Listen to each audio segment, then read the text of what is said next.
தீபாவளி பண்டிகையை ஒட்டி பொதுமக்கள் சொந்த ஊர் செல்ல கூடுதல் சிறப்பு ரயில்கள் அறிவிக்கப்பட்டுள்ளது. நாளை மாலை 7:30 மணிக்கு தாம்பரத்தில் இருந்து செங்கோட்டைக்கும், இரவு 11:45 மணிக்கு எழும்பூரில் இருந்து மதுரைக்கும் சிறப்பு ரயில்கள் இயக்கப்படுகிறது. தீபாவளி பண்டிகையை கொண்டாட சென்னையில் இருந்து சொந்த ஊர் செல்லும் மக்களால் ஜிஎஸ்டி சாலையில் கடும் போக்குவரத்து நெரிசல் ஏற்பட்டது. வண்டலூர் முதல் செங்கல்பட்டு வரை வாகனங்கள் ஊர்ந்து செல்கின்றன. வடகிழக்கு பருவமழை தமிழ்நாட்டில் தொடங்கியதாக வானிலை ஆய்வு மையம் அறிவித்துள்ளது. இந்த ஆண்டு இயல்பை விட அதிக மழை பெய்யும் என்றும் கணித்துள்ளது.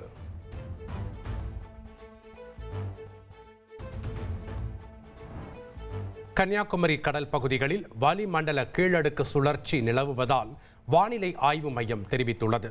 இதனால் தென் மாவட்டங்களுக்கு மிக கனமழை எச்சரிக்கை விடுக்கப்பட்டுள்ளது. வங்கக்கடலில் வரும் 24ஆம் தேதி காற்றழுத்த தாழ்வு நிலை உருவாகிறது. இது புயலாக வலுப்பெற வாய்ப்பிருப்பதாக வானிலை ஆய்வு மையம் எச்சரித்துள்ளது.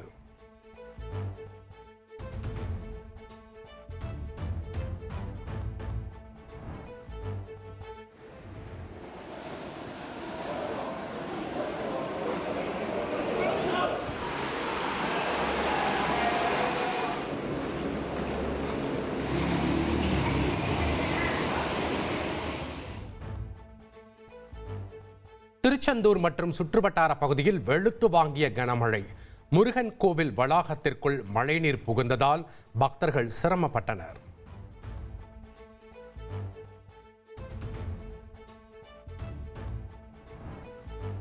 சென்னையில் ஆபரண தங்கத்தின் விலை சவரனுக்கு 320 ரூபாய் உயர்ந்துள்ளது. ஒரு சவரன் தங்கம் 95,200 ரூபாய்க்கு விற்பனையாகிறது.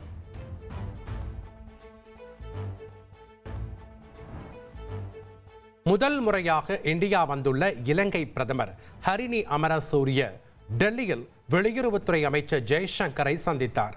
கல்வி மற்றும் திறன் மேம்பாட்டில் ஒத்துழைப்பை மேலும் வலுப்படுத்துவது குறித்து விவாதிக்கப்பட்டது.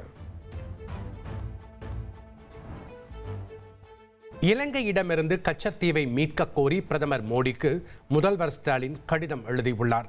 இலங்கை பிரதமர் இந்தியா வந்துள்ள நிலையில் கூட்டு பணிக்குழுவை மீண்டும் புதுப்பிக்க வலியுறுத்த வேண்டும் என்று குறிப்பிட்டுள்ளார். புதிதாக விண்ணப்பித்த தகுதியான மகளிருக்கு டிசம்பர் 15ஆம் தேதி முதல் மகளிர் உரிமை தொகை வழங்கப்படும் என சட்டப்பேரவையில் துணை முதல்வர் உதயநிதி ஸ்டாலின் அறிவித்துள்ளார். 28 லட்சம் பெண்கள் புதிதாக விண்ணப்பித்துள்ளதாகவும் அவர் கூறியுள்ளார். உலக சுகாதார அமைப்பு வகுத்த நிபந்தனைகளை பூர்த்தி செய்யாத நிறுவனங்கள் தங்களது உணவுப் பொருளில் ORS என்ற பெயரை பயன்படுத்த தடை விதிக்கப்பட்டுள்ளது. மாநில உணவு பாதுகாப்பு ஆணையர்களுக்கும் உணவு பாதுகாப்பு மற்றும் தர நிர்ணய ஆணையம் கடிதம் அனுப்பியுள்ளது. சித்த மருத்துவ பல்கலைக்கழக சட்ட முன்வடிவு பற்றிய ஆளுநரின் கருத்துக்கு எதிராக பேரவையில் முதல்வர் கொண்டு வந்த தீர்மானம் நிறைவேற்றம். ஆளுநரின் கருத்துக்கள் அடங்கிய பகுதி மசோதாவில் இருந்து நீக்கப்படும் என முதல்வர் ஸ்டாலின் கூறினார். இத்தகைய சட்ட முன்வடிவு பேரவையால் நிறைவேற்றப்படுவதற்கு முன்பு அதன் மீது கருத்துக்களை தெரிவிக்கும் அதிகாரம் மாண்புமிகு ஆளுநர்களுக்கு வழங்கப்படவில்லை. எனவே மாண்புமிகு ஆளுநர் அவர்களிடமிருந்து வரப்பெற்றுள்ள செய்தியில் இடம்பெற்றுள்ள கருத்துக்களை இந்த மாமன்றம் ஏற்றுக்கொள்ள இயலாது. கிட்னி முறைகேடு தொடர்பாக சட்டப்பேரவையில் எதிர்க்கட்சித் தலைவர் எடப்பாடி பழனிசாமி கவன ஈர்ப்பு தீர்மானம் கொண்டு வந்தார். விசைத்தறி தொழிலாளர்களின் வறுமையை பயன்படுத்தி கிட்னி முறைகேடு நடைபெற்றிருப்பதாக குற்றம் சாட்டினார். நாமக்கல்லில் கிட்னி முறைகேட்டில் ஈடுபட்ட தனியார் மருத்துவமனைகள் மீது பாரபட்சமின்றி நடவடிக்கை எடுக்கப்பட்டுள்ளதாக அமைச்சர் மா சுப்பிரமணியன் தெரிவித்தார். அதிகாரிகள் 7 பேர் மீது துறை ரீதியான நடவடிக்கை எடுக்கப்பட்டுள்ளதாகவும் விளக்கம் அளித்தார். ஹைட்ரோ கார்பன் திட்டத்தை ஒருபோதும் அனுமதிக்க மாட்டோம், சட்டப்பேரவையில் அமைச்சர் தங்கம் தென்னரசு திட்டவட்டமாக தெரிவித்துள்ளார்.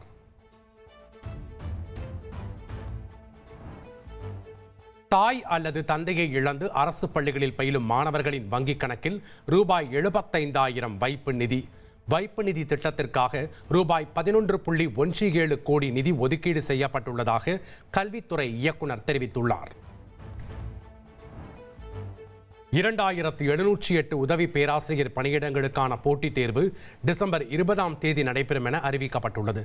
நாளை முதல் நவம்பர் 10ஆம் தேதி வரை இணைய வழியில் விண்ணப்பிக்கலாம் என ஆசிரியர் தேர்வு வாரியம் கூறியுள்ளது.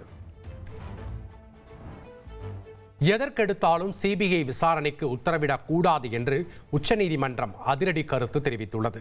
விதிவிலக்கான வழக்குகளில் மட்டுமே சிபிஐ விசாரணைக்கு உத்தரவிட வேண்டும் என்றும் கூறியுள்ளது. இளையராஜா பாடல்களை பயன்படுத்த விதித்த தடையை நீக்க கோரி குட் பேட் அக்லி பட தயாரிப்பு நிறுவனம் சென்னை உயர்நீதிமன்றத்தில் வழக்கு தொடர்ந்துள்ளது. நீதிமன்ற தடையால் கடுமையாக பாதிக்கப்பட்டுள்ளதாக படக்குழு தெரிவித்துள்ளது. நீதிமன்றத்துக்கு வெளியில் பிரச்சனை தீர்க்க அணுகியதாக ரங்கராஜ் வெளியிட்ட அறிக்கையை எதிர்த்து ஜாய் கிறிசல்டா நோட்டீஸ். யார் அணுகினார்கள் என்பது குறித்து விளக்கம் அளிக்க வேண்டும் என வலியுறுத்தியுள்ளார். ஈரோட்டில் விட்டுவிட்டு பெய்து வரும் மழையால் கடை வீதிகளில் மழைநீருடன் கழிவுநீரும் சேர்ந்து பெருக்கெடுத்து ஓடுகிறது. இதனால் புத்தாடை வாங்க வந்த பொதுமக்களும் சாலையோர வியாபாரிகளும் கடுமையாக பாதிக்கப்பட்டுள்ளனர். கனமழை காரணமாக தேனி மாவட்டத்தில் உள்ள சுருளி அருவியில் கடும் வெள்ளப்பெருக்கு ஏற்பட்டுள்ளது. இதனால் அருவிக்கு சுற்றுலா பயணிகள் செல்ல வனத்துறையினர் தடை விதித்துள்ளனர்.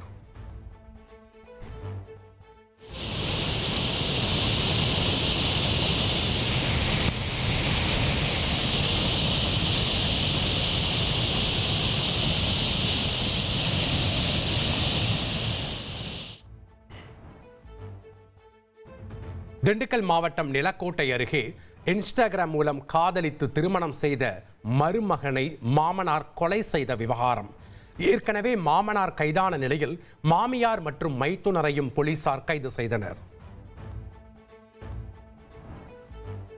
2047ஆம் ஆண்டுக்குள் வளர்ச்சியடைந்த பாரதம் உருவாகும் என பிரதமர் மோடி நம்பிக்கை தெரிவித்துள்ளார். ஆந்திராவில் நடைபெற்ற நிகழ்ச்சியில் பேசிய அவர், கூகுளின் முதல் செயற்கை நுண்ணறிவு மையம் ஆந்திராவில் அமைய உள்ளதாக பெருமிதம் தெரிவித்தார். குஜராத்தில் முதலமைச்சரை தவிர மற்ற அனைத்து அமைச்சர்களும் ராஜினாமா செய்துள்ளனர். நாளை அமைச்சரவை விரிவாக்கம் செய்யப்பட உள்ள நிலையில் 16 அமைச்சர்களும் ராஜினாமா செய்தனர். ரஷ்யாவிடம் எண்ணெய் வாங்க மாட்டேன் என மோடி உறுதியளித்துள்ளதாக அமெரிக்க அதிபர் ட்ரம்ப் கூறிய கருத்துக்கு இந்தியா மறுப்பு தெரிவித்துள்ளது. கச்சா எண்ணெய் கொள்முதல் விவகாரத்தில் இந்தியர்களின் நலனே முக்கியம் என மத்திய வெளியுறவு அமைச்சகம் விளக்கம் அளித்துள்ளது. பிரதமர் மோடி அமெரிக்க அதிபர் ட்ரம்பை பார்த்து பயப்படுவதாக எதிர்க்கட்சித் தலைவர் ராகுல் காந்தி விமர்சித்துள்ளார். ஆபரேஷன் செந்தூர் குறித்த ட்ரம்பின் கருத்துக்கு இதுவரை பிரதமர் மறுப்பு தெரிவிக்கவில்லை என குறிப்பிட்டுள்ளார். இந்தியா ரஷ்யா நட்புறவு யாருக்கும் எதிரானது அல்ல என இந்தியாவிற்கான ரஷ்ய தூதர் டெனிஸ் அலிபோவ் கருத்து கூறியுள்ளார். ரஷ்யாவின் எண்ணெய் விநியோகம் இந்தியாவிற்கு பெரும் பயனாக இருப்பதாக தெரிவித்தார். ஏர் இந்தியா விமான விபத்தில் உயிரிழந்த விமானியின் தந்தை உச்சநீதிமன்றத்தில் மனு தாக்கல் செய்துள்ளார். விசாரணையை ஓய்வு பெற்ற நீதிபதி தலைமையிலான குழுவை கொண்டு கண்காணிக்க வேண்டும் என்று மனுவில் வலியுறுத்தியுள்ளார். பொருளாதார குற்றவாளிகள் மற்றும் சைபர் குற்றவாளிகள் மீது இரக்கமற்ற நடவடிக்கை எடுக்க வேண்டும் என்று மத்திய அமைச்சர் அமித்ஷா வலியுறுத்தியுள்ளார். பொருளாதார குற்றவாளிகளை கையாள சிறைச்சாலைகளில் சர்வதேச தரத்துடன் ஒரு அறையாவது ஏற்படுத்த வேண்டும் என்றும் கூறியுள்ளார்.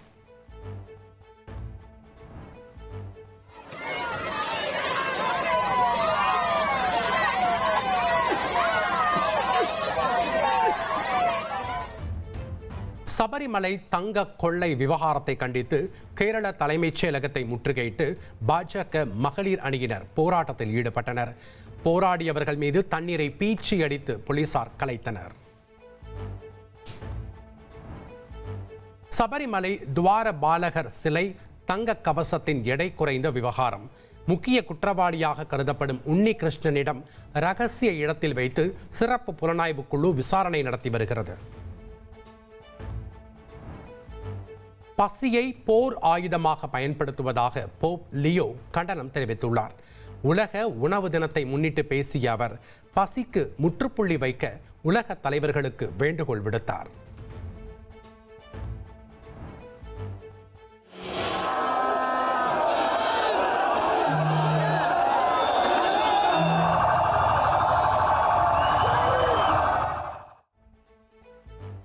கேரளாவுக்கு சிகிச்சைக்கு வந்து உயிரிழந்த கென்ய முன்னாள் பிரதமர் ரைலா ஒடிங்கா உடல் கென்யாவுக்கு கொண்டு செல்லப்பட்டது.